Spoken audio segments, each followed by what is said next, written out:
Hi friends, welcome to my English speaking channel. दोस्तों, अब आपने इंग्लिश बोलना शुरू भी कर दिया होगा। आपने अपना इंट्रोडक्शन देना भी सीख लिया था और अपनी फैमिली का इंट्रोडक्शन देना भी लास्ट क्लास में सीख लिया था। आपने हेलो हाय करना भी सीख लिया होगा और आपने लोगों को अच्छे से विश करना और उनके साथ ग्रीटिंग्स को यूज़ करना भी शुरू कर दिया होगा। Now you must be thinking about sentences. अब आप सोच रहे होंगे कि सर आगे के सेंटेंसेस कैसे हम बोलेंगे, कैसे हम सीखेंगे, राइट? दोस्तों, यदि आप इस चैनल पर नए हैं तो इसे अभी सब्सक्राइब कर लीजिए ताकि आप फ्यूचर में आने वाले सारे वीडियोस को देख सकें और इसकी नोटिफिकेशन बेल को भी प्रेस कर दीजिए ताकि वीडियोस का नोटिफिकेशन आपको सबसे पहले मिले। चलिए शुरू करते हैं सेंटेंसेस के बारे में। दोस्तों, हम जब भी कभी किसी से बात करते हैं, किसी से मुलाकात करते हैं तो ज़्यादातर समय हम सेंटेंसेस बोलते हैं। और जब हम सेंटेंसेस बोलते हैं तो वो कितने तरीके के सेंटेंसेस होते हैं। बचपन से आपने बहुत सारे अलग अलग तरीकों से इसे सीखा है, राइट? लेकिन मैं आपको ये बताना चाहूँगा कि किसी भी भाषा में सिर्फ और सिर्फ दो तरीके के सेंटेंसेस होते हैं। एक वो जिनका मतलब किसी काम से होता है, काम मतलब एक्शंस, जिसे आप बचपन से कहते थे क्रिया। मैं उसे कभी भी क्रिया नहीं कहता हूँ। क्रिया आपकी वो स्कूलों में चलती है जिसे आप वर्ब कहते हैं, हम इन्हें एक्शंस कहते हैं। एक्शंस से मतलब खाना, पीना, उठना, बैठना, रोना, धोना, सोना, जागना, मारना, पीटना, हंसना, खेलना, आना, जाना। इनफैक्ट जहाँ पर भी आपको कोई हरकत होती हुई दिखती है वो एक्शन है। जैसे खेलना एक एक्शन है, पीना एक एक्शन है, खाना एक एक्शन है, जाना एक एक्शन है, पढ़ना एक एक्शन है, बोलना एक एक्शन है, रोना एक एक्शन है, सोना एक एक्शन है, धोना एक एक्शन है, राइट? अब इन एक्शंस की समझ आपको हिंदी में पहले से है और इंग्लिश में भी आप जानते हैं इन एक्शंस को। जैसे खाने को इंग्लिश में कहते हैं दैट्स राइट ईट, और पीने को इंग्लिश में कहते हैं ड्रिंक। जब एडवांस लैंग्वेज की बात करेंगे तो हम टेक और हैव का भी इस्तेमाल करेंगे, डोंट वरी अबाउट इट। लेकिन जब आप गाने की बात करते हैं, गाने को सॉन्ग कहते हैं और गाने को हम कहते हैं सिंग, और पूरा एक्शन बन जाता है सिंग अ सॉन्ग। लेकिन नाचने को हम इंग्लिश में कहते हैं डांस, और यदि कहीं पार्टी में डांस करना है तो एक्शन बन जाता है dance in the party. DJ पर डांस करना है डांस ऑन डीजे। इवन कमरे में डांस करना है dance in the room. Class में डांस करना है डांस इन द क्लास। ठीक ऐसे ही खेलने के लिए आप पहले से जानते हैं प्ले, लेकिन हम जनरली अकेला प्ले यूज नहीं करते, अकेला गो यूज नहीं करते, अकेला ईट यूज नहीं करते। हमें इनको कुछ स्पेसिफिक वर्ड्स के साथ जोड़कर यूज करना होता है जिसे हम एक्शन कहते हैं। जैसे मार्केट जाना, गो टू मार्केट, स्कूल जाना, गो टू स्कूल।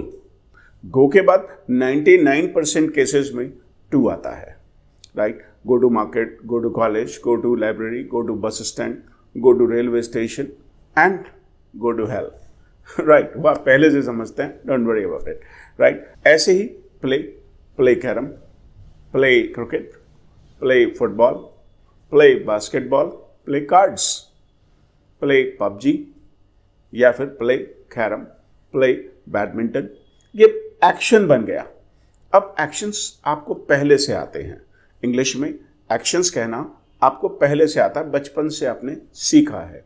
अब जहां पर ये एक्शंस आते हैं उन्हें हम एक्शन सेंटेंसेस बोलते हैं। एक्शन सेंटेंसेस से मतलब जैसे मैं अभी आपको पढ़ा रहा हूं तो इसमें मैं कोई काम कर रहा हूं तो ये सेंटेंस कैसा हो गया? Action sentence. लेकिन यदि मैं आपसे कहूं मेरा नाम अभिषेक है तो यहां पर मैं कोई काम नहीं कर रहा, मैं अपना नाम बता रहा हूं। ये एक नो एक्शन सेंटेंस है। किसी भी भाषा में केवल दो तरीके के सेंटेंसेस आपको देखने को मिलेंगे कि एक जहां पर कहीं एक्शन हो रहा है। अब एक्शन अलग अलग समय में होते हैं। कुछ एक्शंस मैं अभी कर रहा हूं या आप अभी कर रहे हैं। कुछ एक्शंस ऐसे हैं जो आपने कर लिए। कुछ एक्शंस ऐसे हैं जो आप आने वाले समय में बात करेंगे। कुछ एक्शंस ऐसे हैं जो आप लाइफ में करते हैं। कुछ एक्शंस ऐसे हैं जो आपने काफ़ी पहले किए थे। राइट। तो अलग अलग समय पर अलग अलग एक्शंस के साथ सेंटेंसेस कैसे कहेंगे वो हम आने वाली क्लासेस में सीखेंगे।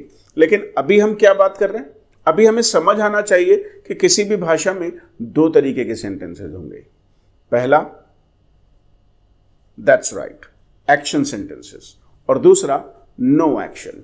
अब नो एक्शन सेंटेंसेस को समझ लेते हैं, राइट। ये एक कोट है तो इसमें कोई काम तो नहीं हो रहा, मैं बस ये बता रहा हूं कि ये कोट है, या मैं एक इंग्लिश लैंग्वेज ट्रेनर हूं, इसमें भी कोई काम नहीं हो रहा। आप बताएं, my father is a businessman, तो इसमें भी कोई काम नहीं हो रहा। दैट्स अ ट्यूबलाइट, इसमें भी कोई काम नहीं हो रहा, राइट। लेकिन यदि मैं आपसे कहूं I am teaching the class, इसमें काम हो रहा है। I have taken breakfast, I am shooting my video, I am talking with you, I will go to Delhi, I will go to Mumbai, I will meet my friend, I visited Agra। तो आप देखेंगे इन सारे sentences में actions आए हैं। मुझे लगता है कि आपको अंतर समझ में आ गया होगा कि कौन से सेंटेंसेस एक्शन होंगे और कौन से सेंटेंसेस नो एक्शन होंगे। अब यदि मैं आपसे कहूँ ये मेरी मम्मी है या ये मेरी वाइफ है, आप देखिए हिंदी में भी आपको समझ आना चाहिए कि कौन सा सेंटेंस एक्शन है और कौन सा नो एक्शन है। मैं आपसे कहूँ well I am from Delhi, तो मैं ये बता रहा हूँ कि मैं दिल्ली से हूँ, इसमें कोई एक्शन नहीं हो रहा। लेकिन मैं कह रहा हूँ I am going to Delhi, इसमें मैं काम करने की बात कर रहा हूँ।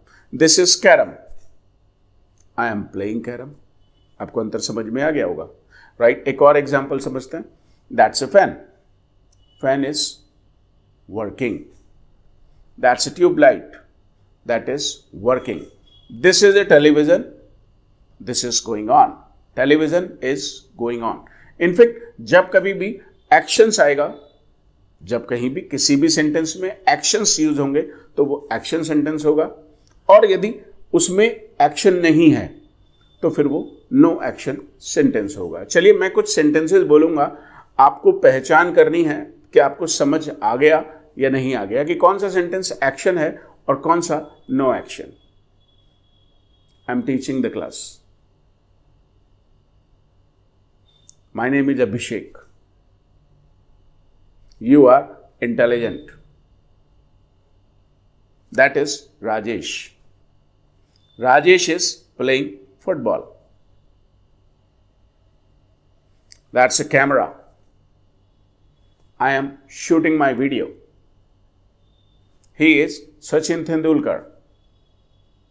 He is taking rest.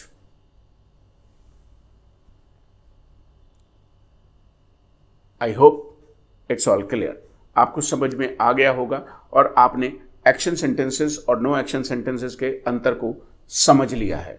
दोस्तों, there are two varieties of sentences in any language। आप चाहे हिंदी लैंग्वेज की बात करें, चाहे आप इंग्लिश लैंग्वेज की बात करें, उर्दू की बात करें, पंजाबी की बात करें, फ्रेंच लैंग्वेज की बात करें, चाइनीज़ की बात करें, इस दुनिया में जो कोई भी लैंग्वेज है उसमें केवल दो वैरायटी के सेंटेंसेस ही आपको देखने को मिलेंगे। एक वो जहाँ कोई काम होता है और एक वो जहाँ कोई काम नहीं होता है। तो I hope it is all clear. आप मुझे कमेंट्स में बताइए कि कौन से सेंटेंसेस एक्शन हैं। कुछ सेंटेंसेस लिखिए जिसमें आप सेंटेंस लिखें तो उसके आगे लिखिए एक्शन सेंटेंस, और जब आप नो एक्शन लिखें तो उसके आगे ब्रैकेट में लिखिए नो एक्शन सेंटेंस। और यदि अभी तक आपने इस वीडियो को लाइक नहीं किया तो इसे लाइक जरूर करिए, अपना प्यार हमें देते रहिए और इस वीडियो को अपने ज़्यादा से ज़्यादा फ्रेंड्स के साथ शेयर करिए। हमारे चैनल को ग्रो करने में आप हमारी सपोर्ट करेंगे, राइट दोस्तों। अब इसे प्रैक्टिस कीजिए और मिलते हैं आपसे नेक्स्ट क्लास में। Thank you.